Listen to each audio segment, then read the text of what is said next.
já ouviu falar sobre assessoria de imprensa? Gerenciamento de crise, crise de imagem? Hoje, na era das redes sociais, isso é muito útil e você precisa entender um pouquinho melhor. Hoje, no Café Corporativo. Café Corporativo. Oferecimento Grupo La Rondine. Para nós, cada cliente é único e toda solução é personalizada. Uptime, inglês em tempo reduzido com realidade virtual e aumentada. E Grupo H-Serve, sistema de segurança e facilities.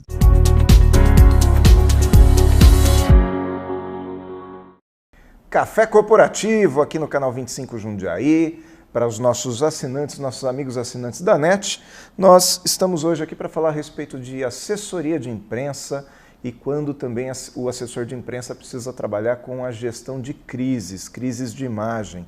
E nós vamos falar hoje com o Manuel Marcondes Neto, que veio do Rio de Janeiro aqui para nos atender aqui em Jundiaí, né? Muito grato, Aguinaldo, pela oportunidade. Eu que agradeço você ter vindo. Aliás, o Manuel já tem uma característica muito positiva aí, que eu descobri que ele é santista, né? Pois é. Futebol move paixões, né, Manuel? Eu vivo no Rio, mas eu sou de São Paulo. É de São Paulo, está há quanto tempo lá? Eu estou há 30 anos. Só? Mas eu vivo na ponte. Ah, então... Então eu gosto muito de ter essa oportunidade de estar no Rio e São Paulo, que é um eixo importante. Né? Não tenha dúvida, né? Manuel Marcondes Neto é Relações Públicas e professor associado da Faculdade de Administração e Finanças da UERJ. Ele é um dos fundadores do Observatório da Comunicação Institucional, ele é doutorado em Ciências da Comunicação pela USP, na linha de pesquisa, Comunicação Institucional, Políticas e Processos, e ele tem só 11 livros publicados, ou seja, é uma pessoa que tem total autoridade para estar aqui falando a respeito desse tema, né, Manuel? Então, muito obrigado novamente por ter vindo, e eu já começo te perguntando, qual é a origem da atividade do assessor de imprensa? Esse termo é um termo brasileiro, né? Assessoria de imprensa. Lá fora, essa atividade é Public Relations, PR, né? No Brasil, RP, Relações Públicas. Foi uma atividade criada no comecinho do século XX, lá em 1906, pelo Yves Lee, um jornalista praticante, porque não havia formação à época. Ele praticava o jornalismo e começou a verificar que havia assuntos de interesse de empresas que não seriam apropriadamente propaganda, mas seriam descritivos, seriam informativos. E ele viu que tinha essa oportunidade de negócios, saiu da redação, muito importante, saiu da redação e foi para um escritório oferecendo o serviço de divulgação, publicity, que a gente traduz aqui no Brasil para publicidade. Né? E aqui no Brasil a gente trata a publicidade como sinônimo de propaganda. Não é. São duas coisas completamente diferentes. Exatamente. Né? Depois a gente fala disso. Então, esse publicity, que seria a tal da mídia espontânea, que não é nada espontâneo, que dá um trabalho danado para fazer, mas ela não é paga. Ela é diferente. O diferencial chamar mídia espontânea é porque ela não é paga. Quer dizer, a empresa aparece, ela é mencionada na matéria, mas ela não está pagando por aquela inserção. Porque o pagamento por inserção é anúncio. Aí aparece lá matéria, publicidade, né? Sim, existe o informe publicitário. Informe publicitário. O informe publicitário é um meio do caminho. Você prepara uma coisa como se fosse uma reportagem, manda para o jornal, publica com uma tarja, informe publicitário, para que o público saiba que aquilo não é parte editorial. É uma coisa que foi preparada para estar ali. Sim. Né? Agora, a assessoria de imprensa é diferente, porque você vai tentar emplacar, com uma palavra que é usada no mercado, uma notícia de que vai abrir uma nova fábrica, de que vai ter um novo produto no editorial, de maneira via convencimento do editor, do redator, do jornalista. Olha, isso aqui é importante para o teu público. E acaba sendo uma utilidade pública, né? É claro que o espaço é reduzido, né? Os jornais têm muito menos espaço do que seria o ideal para que todas as empresas dissessem o que gostariam de dizer. Por isso surge também o jornalismo empresarial, onde aparecem mais notícias de negócios, onde você tem muito mais espaço para business, mas no jornal diário essas situações são de menor monta. Então é uma briga para você emplacar sua matéria. São muitos assessores de imprensa de muitas marcas tentando entrar naquela segunda-feira, naquele domingo. Não é fácil, é uma disputa grande. E o que faz com que este assessor consiga e não o outro? É pela influência que ele tem com os jornalistas ou pela relevância do assunto? Olha, o ideal é que fosse sempre pela relevância do tema para o público. E a gente, como sou professor, a gente gosta de pensar nas melhores práticas e nas coisas como elas deveriam ser. Não pensar em tráfico de influência. Sim. Não pensar em uma coisa que é feita num interesse menor. Então, eu diria para o teu público que a veia de exploração disso deveria ser sempre o conteúdo. Né? Que esse conteúdo ser de convencer o jornalista de que aquilo ali é importante aparecer. E aí aparecer Deu no New York Times, é isso, né? Não, com certeza. E aí a gente percebe também que existem as tendências. Por exemplo, uma nova tendência, uma nova forma de se fazer mercado com determinada profissão, com determinado produto, ou uma inovação que surgiu no produto. Isso acaba virando matéria. Sim. Isso acaba virando interesse do jornalista, inclusive, em buscar. Aí eu pergunto para você, é possível que a gente faça essa assessoria de imprensa com diversas fontes, com diversas empresas que sejam fontes? Olha, essa pergunta é muito boa, porque às vezes a gente imagina, estando numa empresa, que contratando um bom assessor, a gente vai conseguir uma matéria exclusiva, a entrevista com o diretor e apareça sozinho. A imprensa não gosta muito disso, ela gosta de fazer exclusiva quando ela decide, eu quero entrevistar exclusivamente, e aí ninguém mais publica. Ela vai na frente. É o tal furo, né? Enfim, ou é conexo ao furo de reportagem, ou uma exclusiva, diferente de uma coletiva. Mas o jornalismo gosta de fazer comparações, de falar de setor.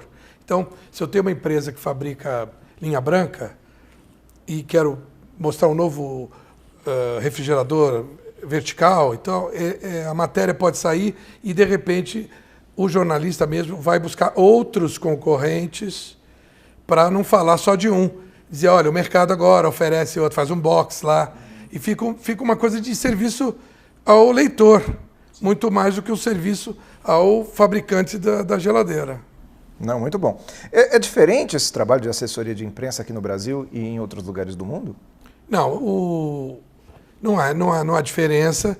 O que acontece é o seguinte, a Abracom, a Associação Brasileira das Empresas de Comunicação Empresarial, ela prega uma coisa importante que é a não dupla militância, que é o sujeito ser jornalista e assessor.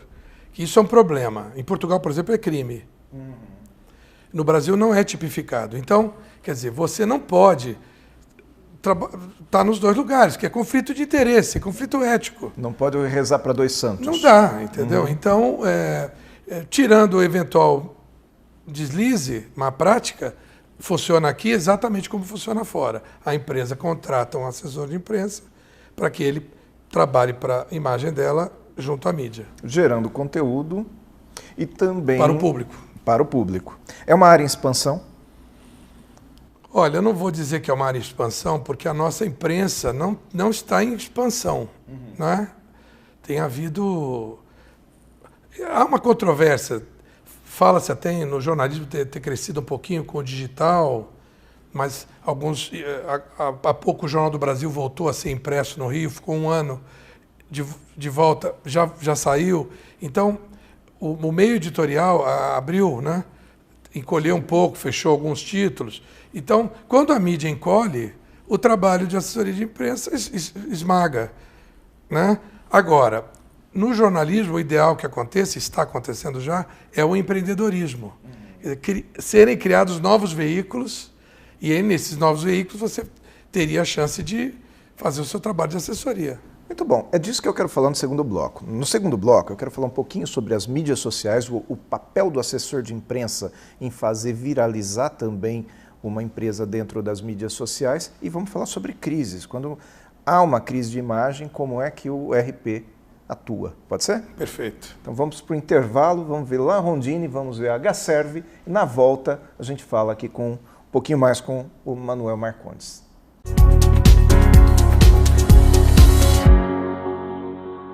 Toda a indústria sabe que as embalagens são um elo fundamental na cadeia de suprimento.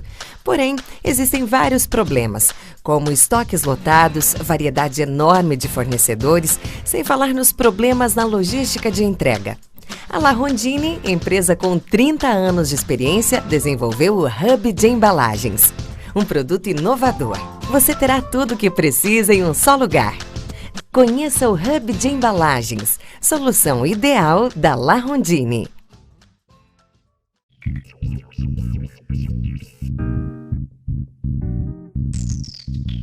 O Grupo H-Serve é a inovação na prestação de serviços de segurança patrimonial, controle de acesso, limpeza e vigilância eletrônica. A eficiência é nossa marca em tudo o que fazemos. Nossos produtos e serviços de alta qualidade, além dos muitos clientes e empresas satisfeitos durante todos esses anos de história, trouxeram este reconhecimento. Grupo H-Serve, deixe a conservação do seu patrimônio para os melhores. De volta aqui ao Café Corporativo, no segundo bloco, e nós estamos falando a respeito de assessoria de imprensa, porém, no ano de 2019, quando se fala em imprensa, já não é mais só aquele jornal impresso que nós tínhamos no ano passado. Eu, por exemplo, trabalhei em jornal nos anos de 89, 90, 91, era completamente diferente do que é hoje, né, mano? Total. Hoje nós estamos na era das mídias sociais. Facebook, YouTube, LinkedIn, Instagram, principalmente Instagram, hoje, né?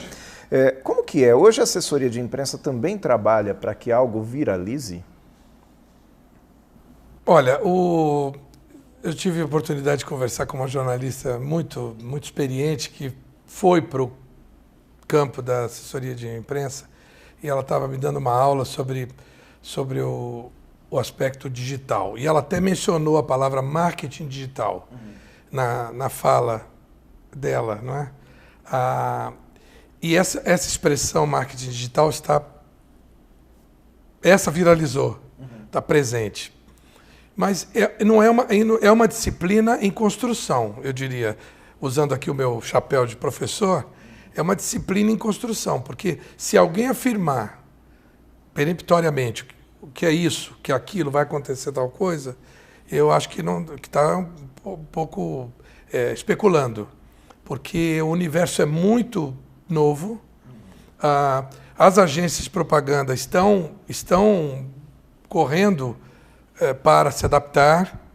Tem uma coisa chamada mídia programática, que é também um jargão novo e que é um assunto bastante complexo, muito tecnológico, tanto que as empresas de consultoria de TI, de gestão de informação, elas estão entrando no meio da propaganda, porque elas têm muito conhecimento de engenharia de software, o trabalho em nuvem, Big Data, que é uma quantidade de dados que nós sempre tivemos, mas que nós nunca pudemos trabalhar. Quer dizer, o aumento da capacidade de processamento gerou a possibilidade de você trabalhar informações que antes você jogava fora. Quer dizer, quando você fazia um cadastro, você dava muita informação, mas alguma coisa era utilizada e o restante não. Não havia espaço. Eu trabalhei nessa época em análise de sistemas e conheço bem essa limitação. Isso acabou. Não há mais limitação. O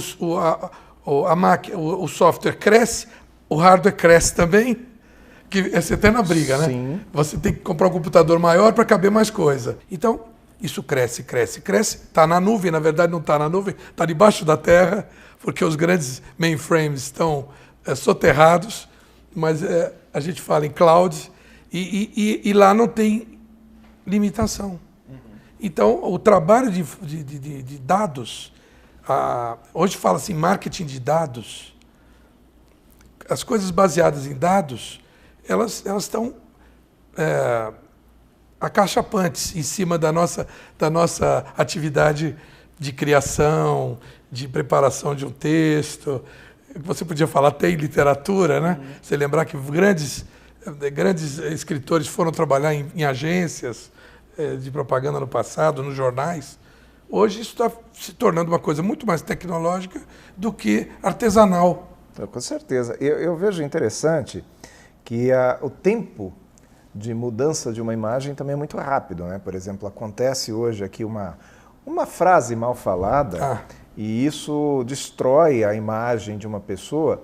E não é só na política, não. É até no mercado produtivo, corporativo.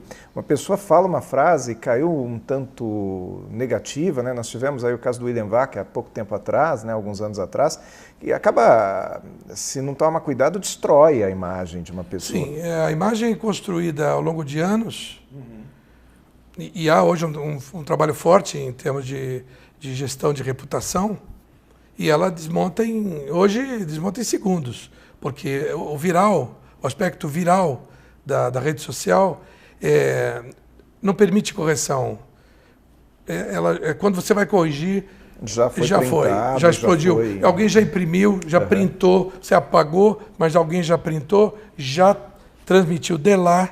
Quer dizer, hoje cada pessoa que tem um computador e uma linha telefônica é uma emissora. Você fala assim, não, tinha aquele sisteminha, emissor, meio, receptor. Esse emissor, que é cada pessoa, se tornou de uma emissora, quer dizer, como se fosse um institucional, você não tem uma mais empresa. O meio, né? O cara virou um canal. Né? Tem até um livro muito bom do Cavalcante que chama-se Eu, Mídia. É muito interessante. Agora, como agir? Nosso principal personagem aqui corporativo na empresa falou alguma besteira qualquer aí, caiu muito mal e agora a gente tem que trabalhar a imagem dele, tem que corrigir. Como é que faz? Olha, a regra de relações públicas, número 0, é verdade. Né? Verdade. No passado, inclusive quando a profissão surgiu no país, ela surgiu em 67, regulamentada, nós estávamos no regime de exceção. Mas várias profissões surgiram nesse tempo. Administrador, em 68. Então, esse era um caminho do Ministério do Trabalho de se organizar. Na verdade, não tinha nada uma coisa a ver com a outra. Mas, como nós estávamos num período assim, quando você ia para o governo, para o setor governamental, você tinha aquelas célebres nada a declarar. E o RP, eventualmente, estava postado na porta da empresa para não deixar a imprensa entrar, entregar o release e a foto. Diz, olha, aconteceu esse acidente e está aqui a descrição. Isso funcionou um tempo. Versão oficial. Exatamente. Funcionou um tempo. E fazia-se assim. Não quer dizer que alguém era mal intencionado ou não. Isso acontecia no mundo todo. Porém, com a liberdade de imprensa, a liberdade de empreendimento e tudo, hoje o sujeito põe um drone, vai de helicóptero, sobrevoa, ele tira a foto dele do acidente, ele não quer foto oficial. Ele pega o presidente em casa acordando da empresa, na porta. Ele não vai esperar o presidente chegar no escritório. O que o senhor tem a declarar? A explosão lá. Então, o assessor já teria que ter informado a ele, deixado ele muito preparado para isso. E verdade pelo seguinte, você tem que estar lá na porta para abrir a porta. A crise tem que ser exposta e tem que aí mitigar danos. Tentar uma redução de danos. Vamos corrigir, é isso, essa é a palavra. Vamos ver o que houve de errado e de fato, aprender e eventualmente, não repetir. Muito bom. Então, quer dizer que a gestão de crises, ela está muito mais ligada em nós sabermos admitir nosso erro e corrigir do que tentar maquiar.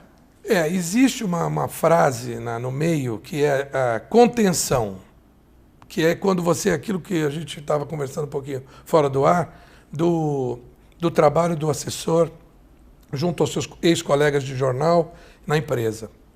Então ele tentaria evitar, e você vê em filmes isso acontecer toda hora. Acontece uma crise, vai lá o PR tentar dizer para o veículo não publicar.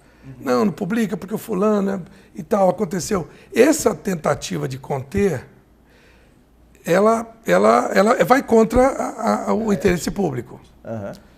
E como vai contra o interesse público, ela traz um conflito ético. Para o jornalista não existe peias. Ele quer mostrar, ele está lá para mostrar. Então, na gestão de crise de imagem pública, que é o nome da disciplina, né?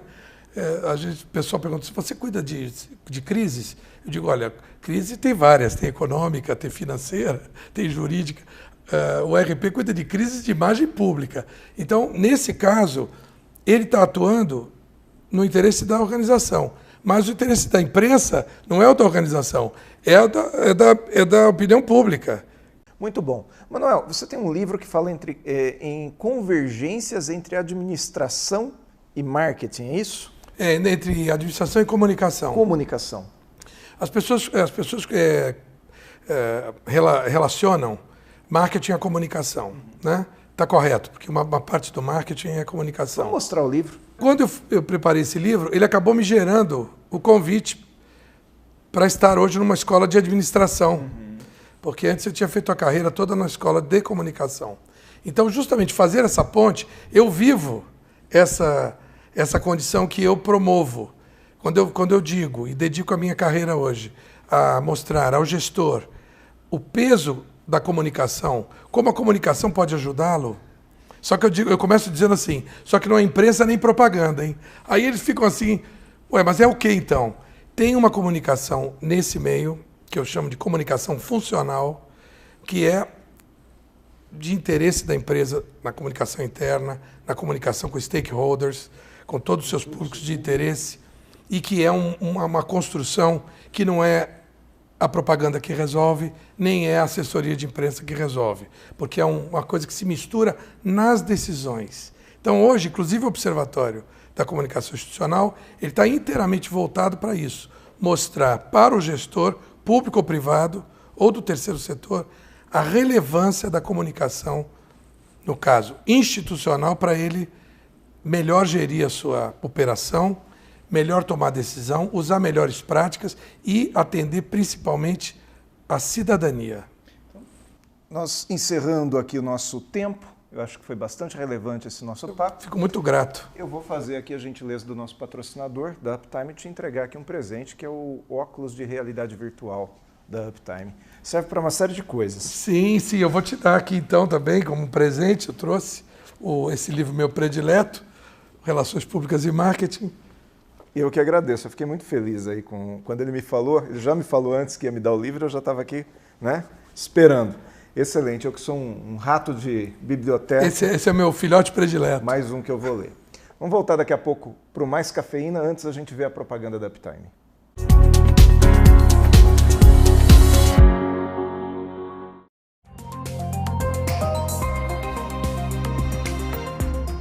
Já o VR, a realidade virtual, é a que leva o aluno.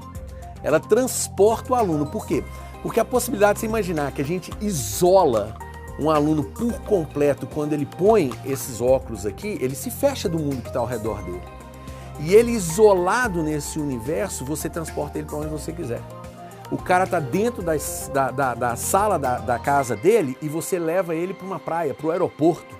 Este transporte imersivo, ele permite você colocar e contextualizar o aluno em alguma situação de aprendizado que você queira que ele viva.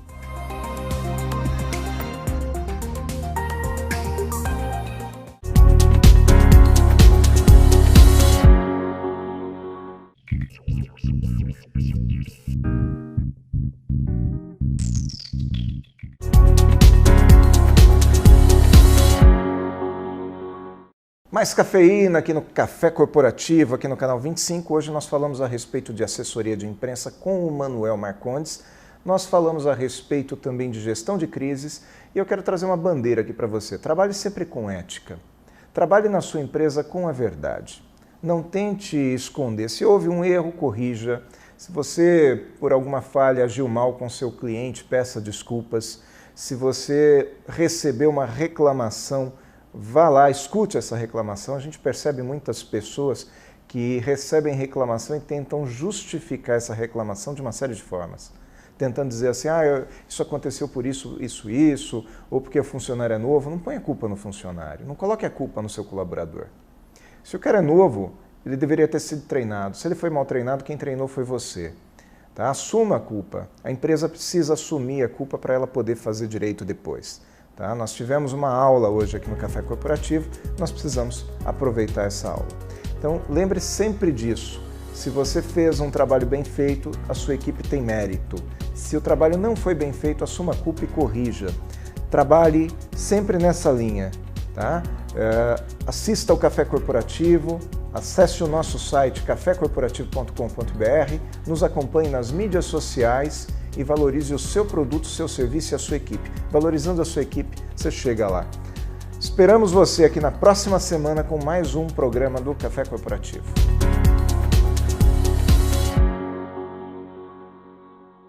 Café Corporativo. Oferecimento Grupo Larrondini. Para nós, cada cliente é único e toda solução é personalizada. Uptime, inglês em tempo reduzido com realidade virtual e aumentada. E Grupo H-Serve, sistema de segurança e facilities.